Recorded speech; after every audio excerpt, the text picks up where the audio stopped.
Hello. I feel, as Penelope sort of indicated, rather an interloper, both because I'm not an expert on Barbara Hepworth, but also because I'm about to talk about Henry Moore, which feels sort of kind of wrong. But I have done so very much with points of contact, points of commonality with Hepworth in mind, and I hope I managed to stick to time.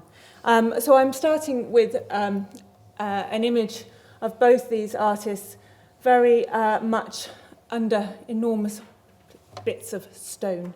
Setting the scene rather with stone as something originary, both in their inspiration as a material, their background, their childhood. Of course, this is Moore is in Yorkshire and Hepworth in Cornwall. But also to suggest that landscape and this material may be core concerns to both artists. So it may be unsurprising then that both artists also found inspiration in prehistoric sites, in ancient sites, and for more particularly Stonehenge. In a bid to keep to time, I'm chopped out all the very long-winded quotes by Henry Moore. So if I seem to sort of jump from one thing to another, my apologies. Moore first visited Stonehenge in the autumn of 1921. He did so sort of more or less immediately after having kind of arrived in the south, in London, having come down from Leeds after his sort of initial art school training in Leeds.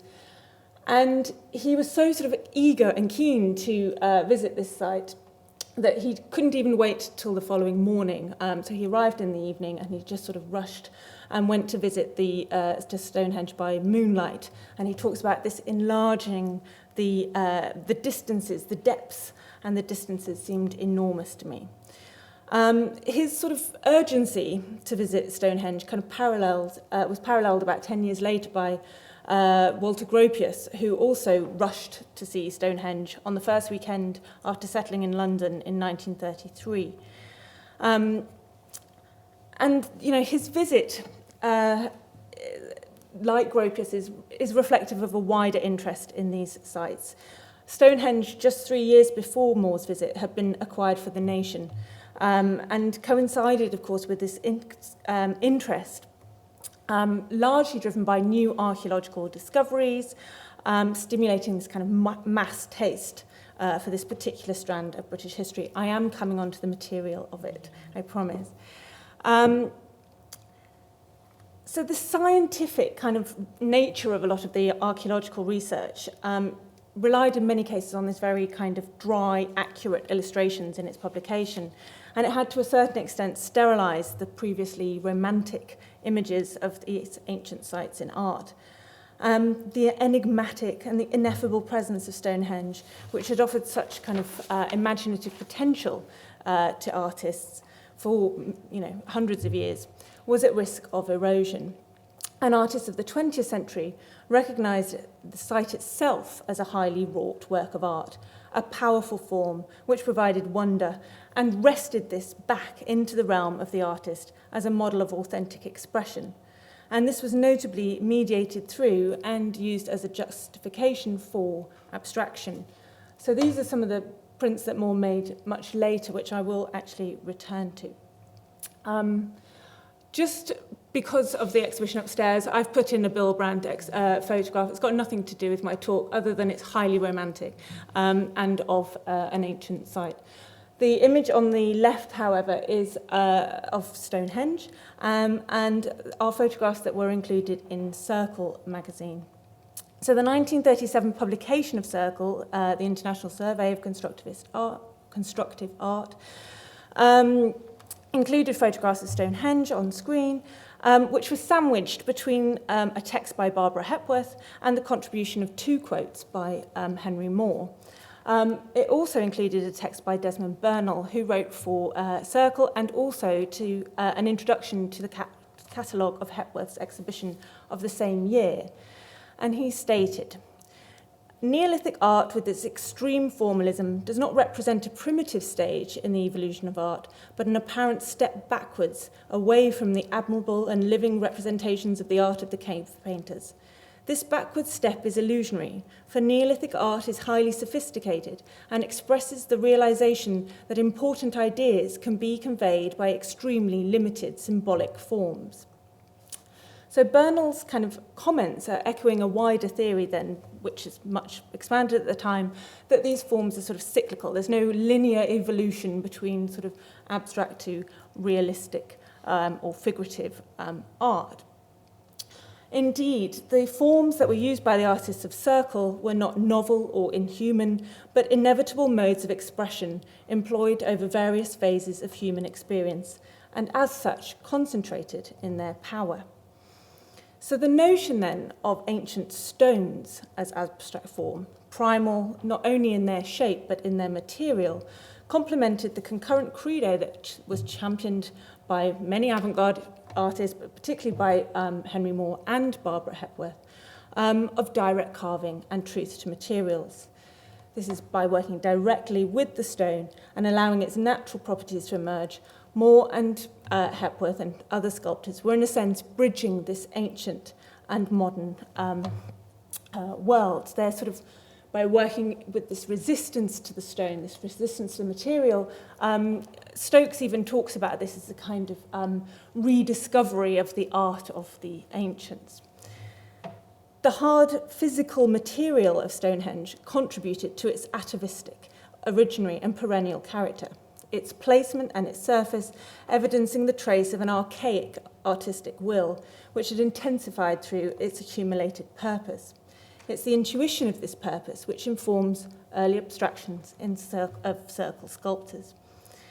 I was going to talk now about this kind of parallel interest also in Europe, where these erratic boulders are being discussed and talked about by an art historian called Christian Furmeister. He sort of associates them with Picasso and with Brancusi, Giacometti, Arp, a number of sculptors who are also looking at these kind of ancient stones in Europe, but are also kind of doing so because they're apolitical, because of their abstract form, because of their natural form often. They were kind of offered apolitical modes of expression. And there's a very contrary sort of development going on in Germany, where the sort of same kind of stones, same kind of ancient sites are being recognized as sort of supposed justification for the heroic roots of the German nation, and embrace, of course, the same sense of this authentic substance, this ancient stone, to the extent that actually megalithic tombs in Germany were being kind of deconstructed and the material used to create memorial sculptures after the First World War. So there's this importance there in the material in terms of its significance. More profoundly comprehended this sort of dialectical engagement between past and present that Stonehenge presented, and he appreciated the forms as direct and elemental. But they also spoke of man and landscape, this transcendent counter to the otherwise transitory modern world. And it's in the 1970s then that he produces his first overtly sort of body of work which addresses the subject of Stonehenge. And it's notably done in a series of drawings and prints. Of course, these allow him to bathe those scenes in moonlight and fix that first image which he had retained in his mind for over 50 years. But it's on the page, rather than in 3 dimensions, that Moore kind of frees himself of the physicality of sculpture to create these illusionary spaces, which nonetheless sort of, it's a tangible, making tangible the memory. In the immediate aftermath of his 1921 visit, Moore was in the throes of his studies at the Royal College of Art in London. He's consumed with the plethora of ideas that are being suggested by the British Museum, the Science Museum, the Wallace Collection, Natural History Museum, much in the same way that Hepworth was also kind of consumed with this enormous amount of material and inspiration. So he's not making those kind of mimetic representational images of Stonehenge at all, not for 50 years. Instead, we see the impact of Stonehenge emerging in a number of drawings that kind of employ colour. We've talked a lot about colour today, and they're sort of almost surreal in their evocation of an imaginary landscape peopled by these sort of enigmatic stone figures, almost animate stone monoliths. And their collection within a landscape is really important. So the fantastical arrangement then of these stones found its actual counterpart in Moore's creation of his own kind of mini henge in the garden of Burcroft, a cottage that he bought in Kent in 1934. Expanding from his kind of cramped studio in London, he kept his London studio, but he would sort of weekend and summer holiday in Kent. Moore prized this outdoor space specifically as a space for carving. The blocks of stone yet to be worked were deliberately set against the landscape beyond. And I've got a number of these really beautiful early photographs taken by Moore of these works in Burcroft. And this sort of concurrent is a sketchbook page from his sort of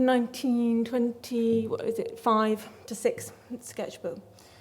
In which you see him kind of actually drawing out this kind of arrangement of stones and being very careful to describe their material. Actually, he's listing these materials and these stone blocks.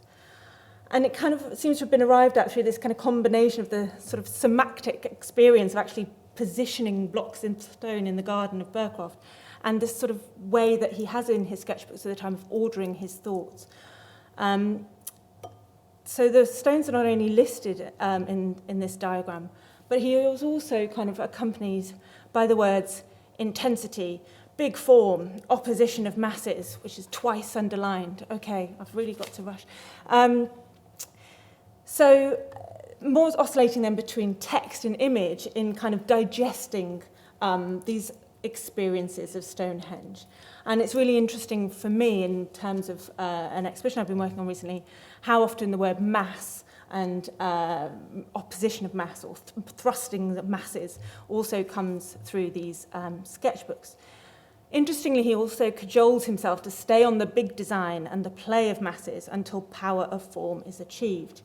And it's interesting to me in the context of this kind of conversation about material that it's on paper that he is initially working out these kind of ideas.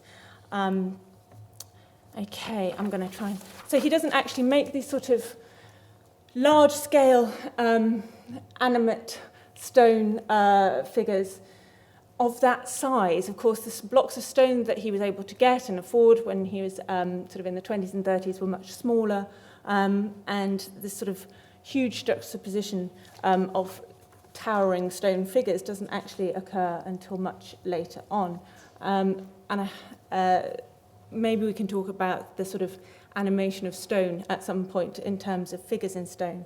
But I'm going to jump forward to, I'm going to skip over this beautiful image of Moore's maze, which I wanted to use to talk about ideas moving off the page and into the studio, into studio experiments where he's pushing bones and so on into clay in order to create these sort of imaginary landscapes in 3 dimensions.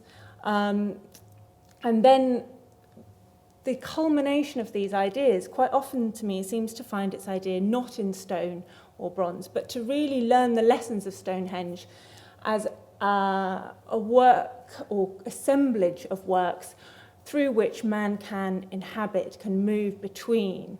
He actually also relies on bronze. And there are sort of these... If Moore and Hepworth both talk about art in the landscape as a very, very core concern for their work. And it seems to me really important to think about this in terms of material and in terms of bronze, so that it's not just considered as natural material which sits into a landscape context in this really sort of seamless way, but actually these enormous pieces of bronze are announcing their artifice. Art is, of course, the anthem of nature, and this sort of by placing a large work like this in the landscape, it causes one to pause, it causes one to notice, to circumrotate, to take their time in doing so, to navigate those interstices between works. And it's this sort of core lesson that is achieved, that seems to have been carried forward from Stonehenge. And it's this freezing in time. And I say this really loose now because having heard Laura's paper, I sort of wanted to announce that bronze was sort of like a way of freezing the erosion of the stone, but actually, of course, it has its own kind of erosion to kind of deal with.